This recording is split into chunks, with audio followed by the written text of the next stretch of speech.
আসসালামু আলাইকুম ওরহমতুল্লাহি ওবরাকাতু। প্রিয় দর্শক, আজ আমি আলোচনা করব রিয়াকারীর দৃষ্টান্ত সম্পর্কে।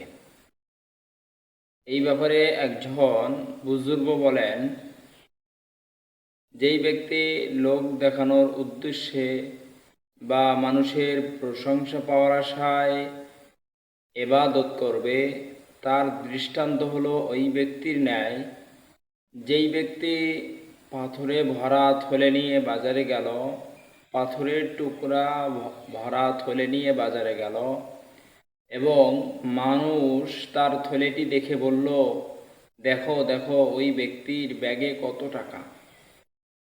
এর দ্বারা সে মানুষের প্রশংসা পাবে, কিন্তু এই পাথর দিয়ে কোনো কিছু ক্রয় করতে পারবে না। ঠিক তেমনিভাবে লোক দেখানোর উদ্দেশ্যে কেউ যদি ইবাদত বন্দিগি করে, তাহলে এর দ্বারাও মানুষের প্রশংসা পাওয়া যাবে, কিন্তু আখিরাতে কোনো প্রতিদান পাওয়া যাবে না। অর্থাৎ দুনিয়ার ময়দানে একজন ব্যক্তি পাথর নিয়ে বাজারে যদি যায়, তাহলে মানুষ দেখে বলবে যে দেখো দেখো ওই ব্যক্তির কত টাকা। মানে মানুষ প্রশংসা করবে ঠিকই, কিন্তু এই পাথর দিয়ে কোনো কিছু ক্রয় করতে পারবে না।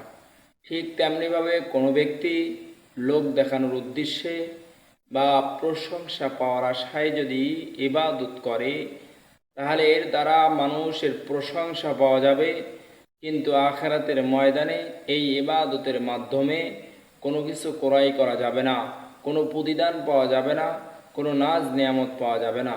তাই আসুন আমরা আজ থেকে ইবাদত বন্দিগি করব একমাত্র আল্লাহ তাআলার জন্য।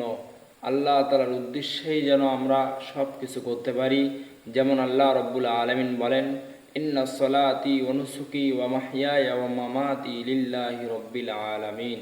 নিশ্চয় আমার নামাজ, আমার কুরবানি, আমার জীবন, আমার মরণ সব কিছুই একমাত্র আল্লাহ তাআলার জন্য।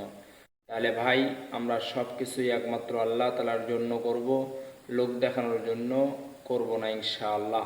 তাহলেই আমরা সঠিক পুরস্কার এবং প্রতিদান পেয়ে যাব ইনশাআল্লাহ। আমিন।